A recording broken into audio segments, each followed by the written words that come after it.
This is the Ielts listening test. You will hear a number of different recordings, and you will have to answer questions on what you hear. There will be time for you to read the instructions and questions, and you will have a chance to check your work. All the recordings will be played once only. The test is in 4 parts. At the end of the test, you will be given 10 minutes to transfer your answers to the answer sheet. Now turn to Part 1.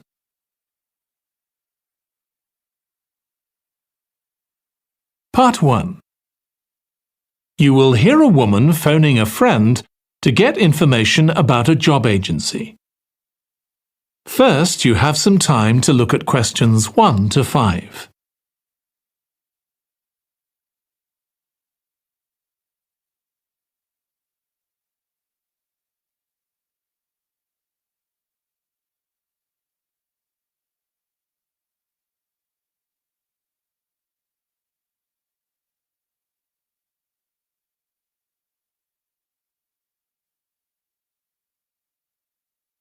Now listen carefully and answer questions 1 to 5. Hello, William. This is Amber. You said to phone if I wanted to get more information about the job agency you mentioned. Is now a good time? Hi, Amber. Yes, fine. So the agency I was talking about is called Bankside. They're based in Docklands. I can tell you the address now. 497 East Side. OK, thanks. So is there anyone in particular I should speak to there? The agent I always deal with is called Becky Jameson. Let me write that down. Becky Jameson. Jameson.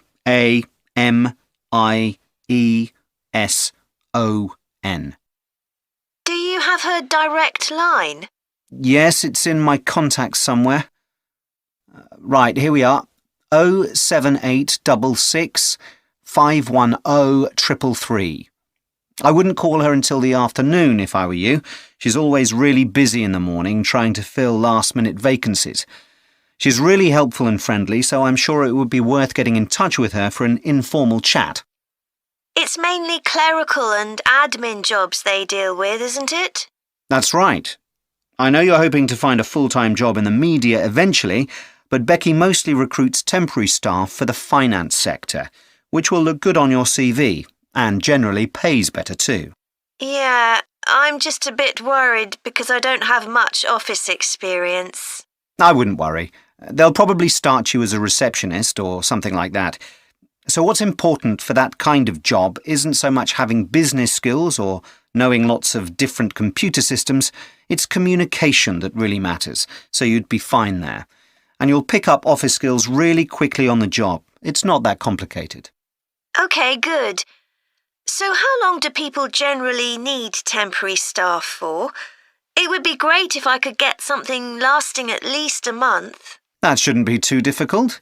But you're more likely to be offered something for a week at first, which might get extended. It's unusual to be sent somewhere for just a day or two. Right. I've heard the pay isn't too bad. Better than working in a shop or a restaurant. Oh yes, definitely. The hourly rate is about £10, $11 if you're lucky. That's pretty good. I was only expecting to get £8 or £9 an hour.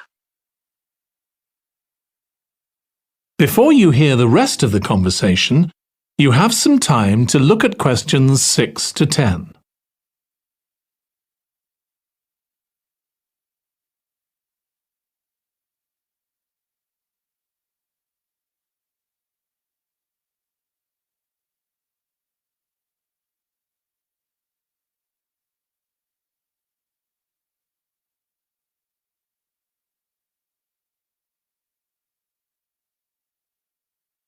Now listen and answer questions 6 to 10. Do you want me to tell you anything about the registration process? Yes, please. I know you have to have an interview. The interview usually takes about an hour, and you should arrange that about a week in advance. I suppose I should dress smartly if it's for office work. I can probably borrow a suit from Mum. Good idea. It's better to look too smart than too casual. Will I need to bring copies of my exam certificates or anything like that? No, they don't need to see those, I don't think. What about my passport? Oh yes, they will ask to see that. OK. I wouldn't get stressed about the interview, though. It's just a chance for them to build a relationship with you, so they can try and match you to a job which you'll like.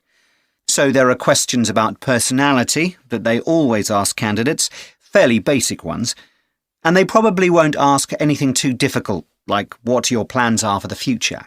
Hope not. Anyway, there are lots of benefits to using an agency. For example, the interview will be useful because they'll give you feedback on your performance so you can improve next time.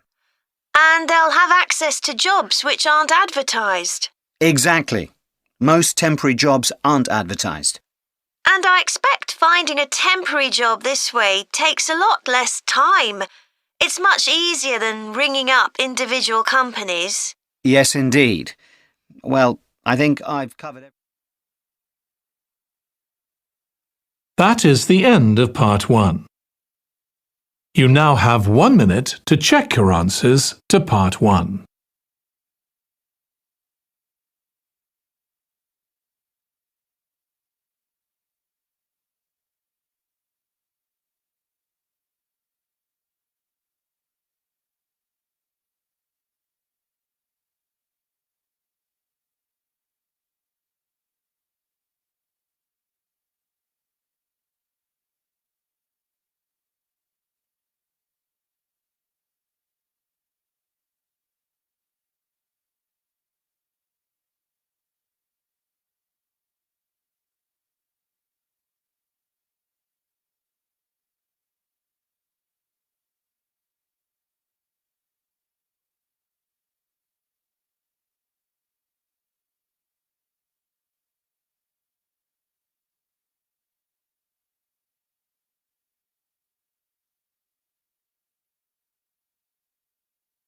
Part 2. You will hear a woman giving a presentation about a holiday on an island in Britain that her company organises. First, you have some time to look at questions 11 to 14.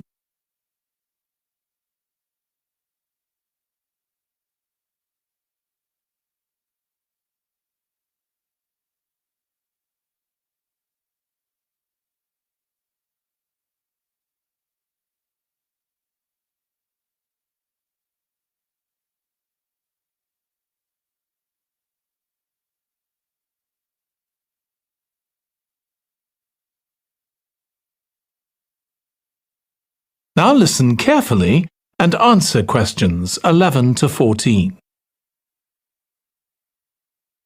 Good morning.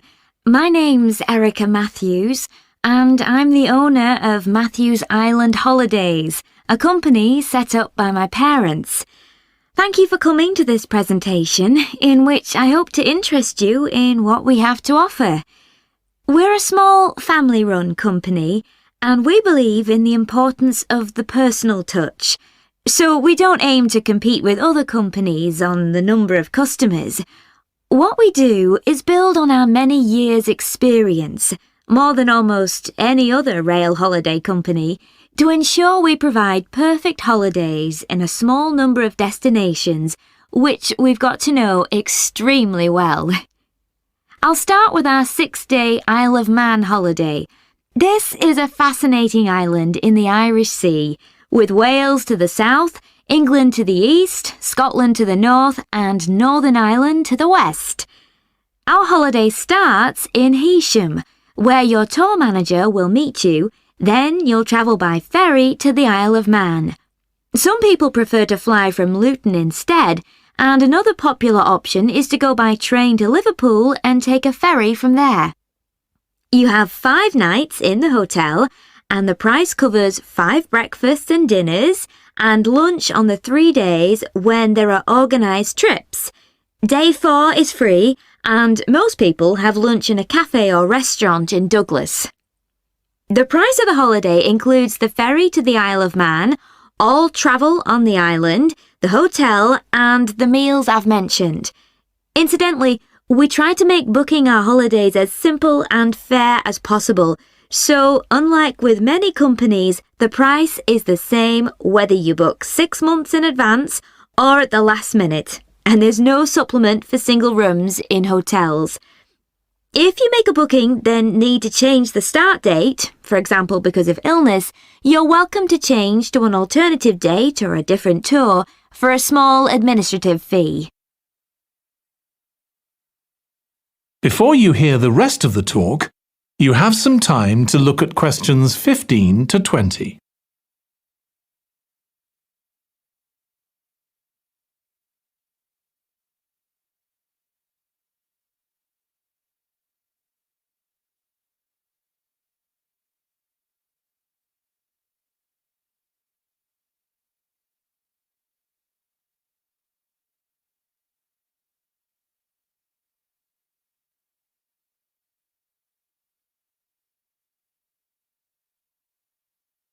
Now listen and answer questions 15 to 20.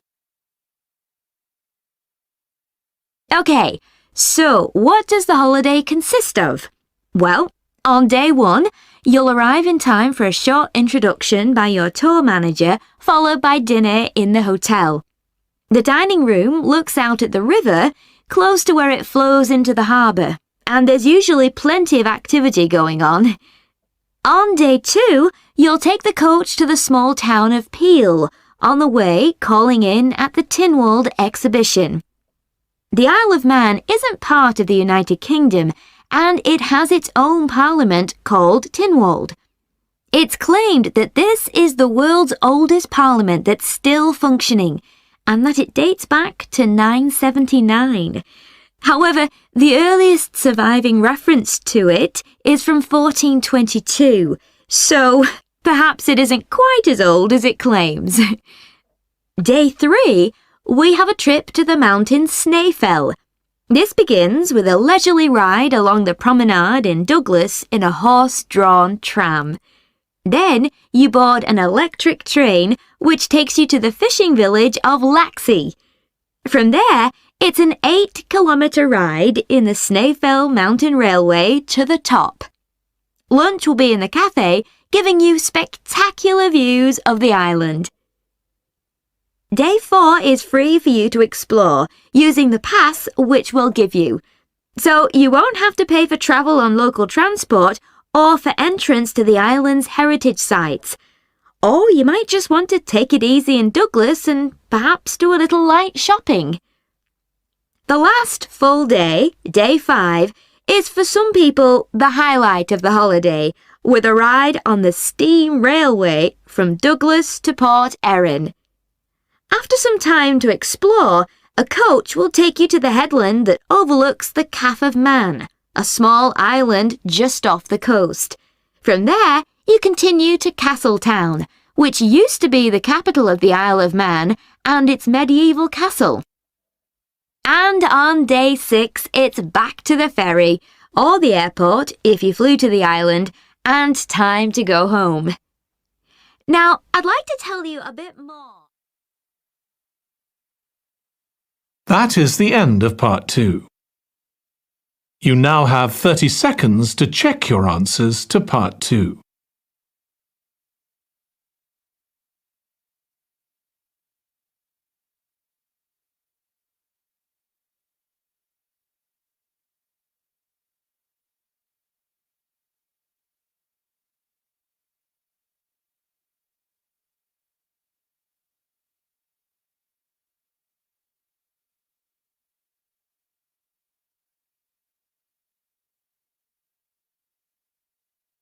Part 3.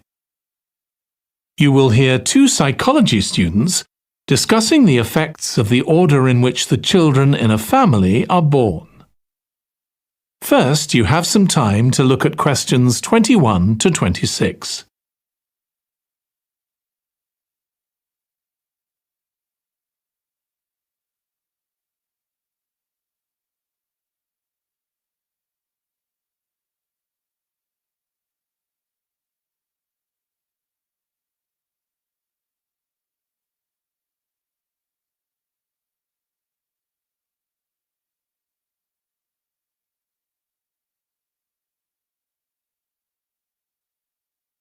Now listen carefully and answer questions 21 to 26.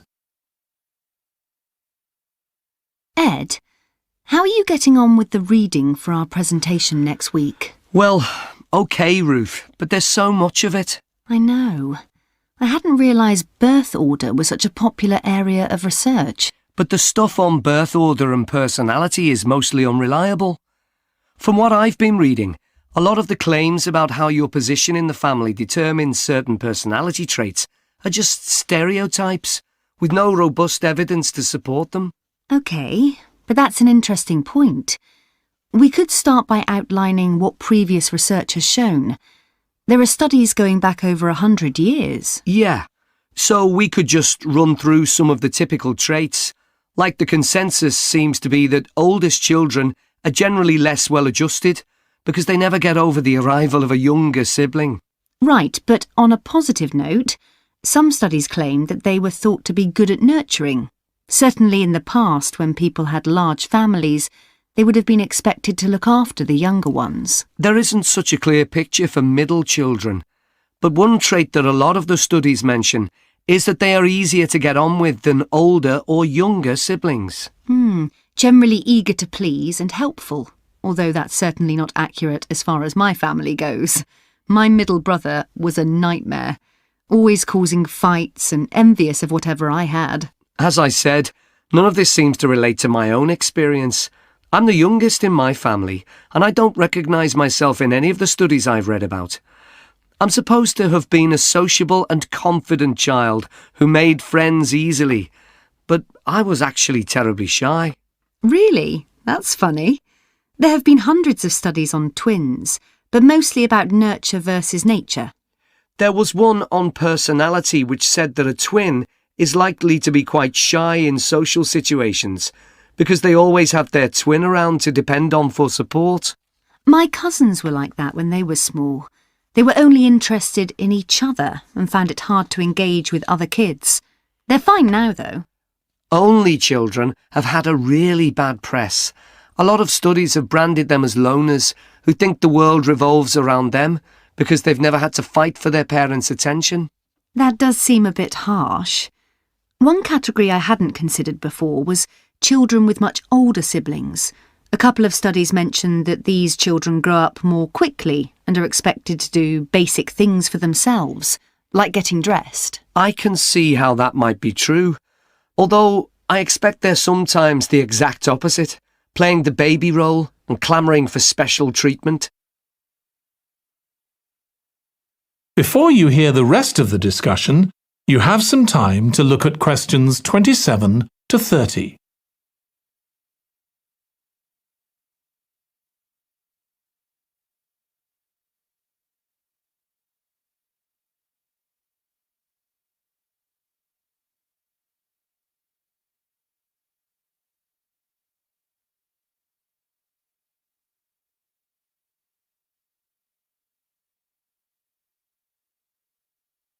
Now listen and answer questions 27 to 30. What was the problem with most of these studies, do you think? I think it was because, in a lot of cases, data was collected from only one sibling per family, who rated him or herself and his or her siblings at the same time.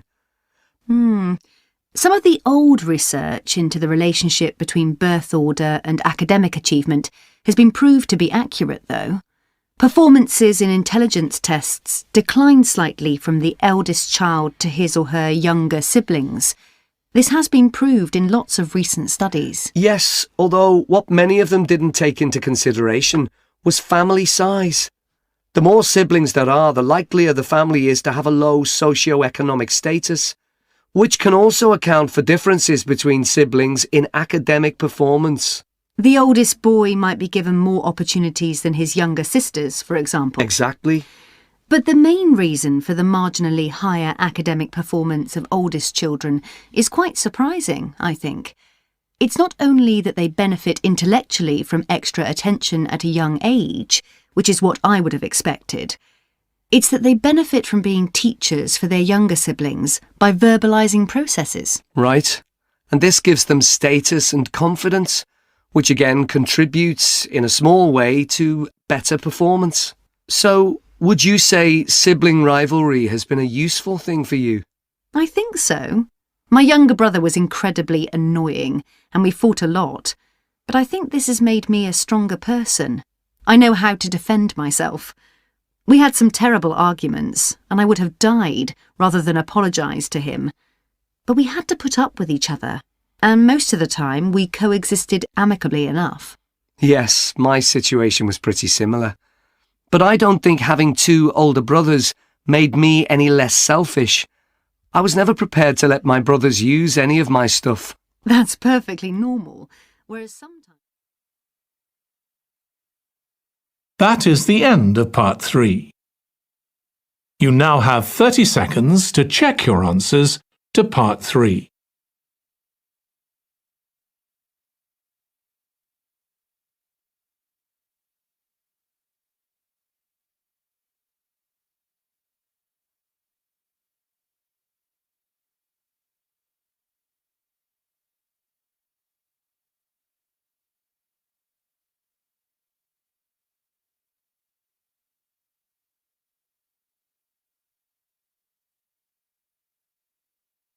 Part 4.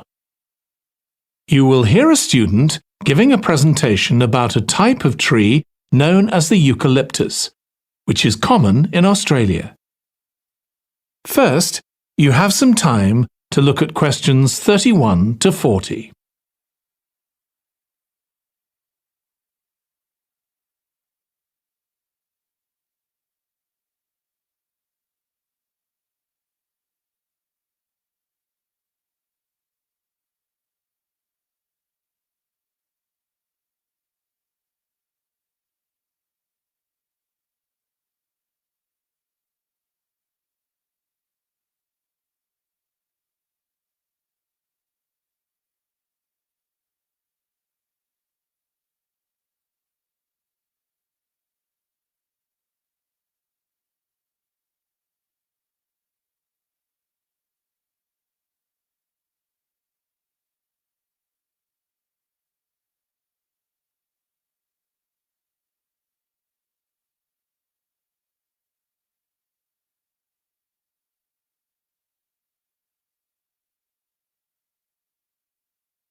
Now listen carefully and answer questions 31 to 40.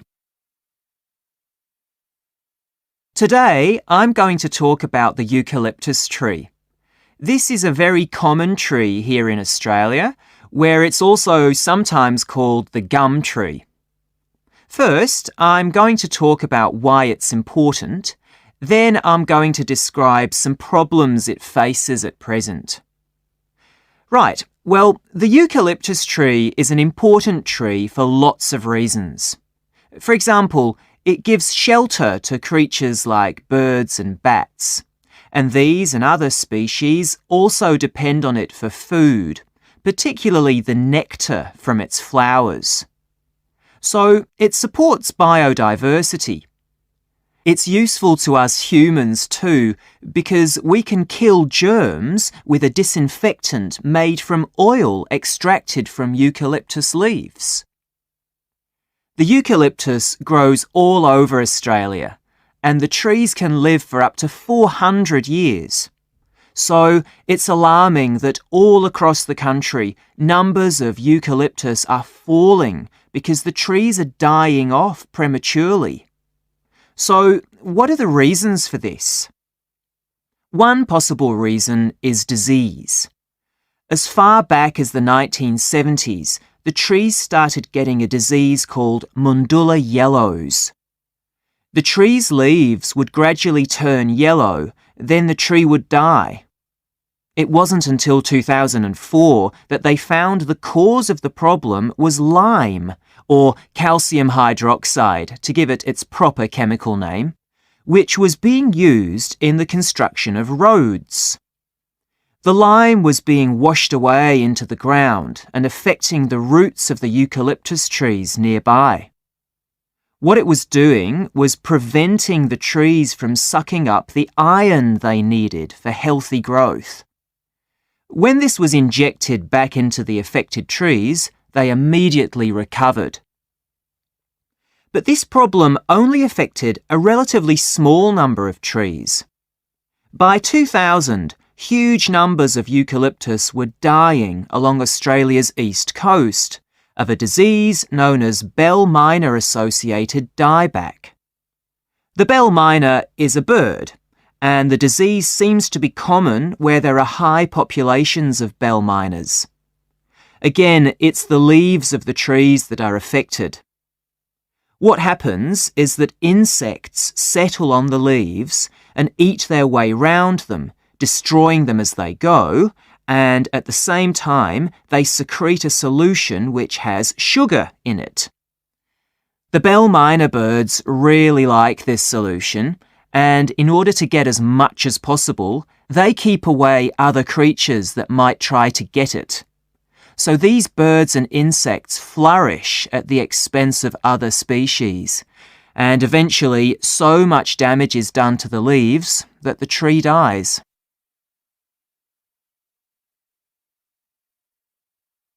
But experts say that trees can start looking sick before any sign of bell miner-associated dieback. So it looks as if the problem might have another explanation. One possibility is that it's to do with the huge bushfires that we have in Australia. A theory proposed over 40 years ago by ecologist William Jackson is that the frequency of bushfires in a particular region affects the type of vegetation that grows there. If there are very frequent bushfires in a region, this encourages grass to grow afterwards, while if the bushfires are rather less frequent, this results in the growth of eucalyptus forests. So why is this? Why do fairly frequent bushfires actually support the growth of eucalyptus? Well, one reason is that the fire stops the growth of other species which would consume water needed by eucalyptus trees. And there's another reason.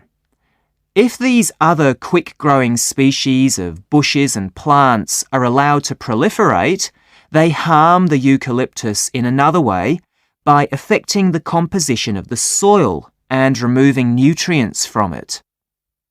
So some bushfires are actually essential for the eucalyptus to survive as long as they are not too frequent. In fact, there's evidence that Australia's Indigenous people practiced regular burning of bushland for thousands of years before the arrival of the Europeans. But since Europeans arrived on the continent, the number of bushfires has been strictly controlled. Now, scientists believe that this reduced frequency of bushfires to low levels has led to what's known as dry rainforest, which seems an odd name as usually we associate tropical rainforest with wet conditions. And what's special about this type of rainforest? Well, unlike tropical rainforest, which is a rich ecosystem, this type of ecosystem is usually a simple one. It has very thick, dense vegetation, but not much variety of species. The vegetation provides lots of shade, so one species that does find it ideal is the bell miner bird, which builds its nests in the undergrowth there. But again, that's not helpful for the eucalyptus tree. That is the end of part 4. You now have 1 minute to check your answers to part 4.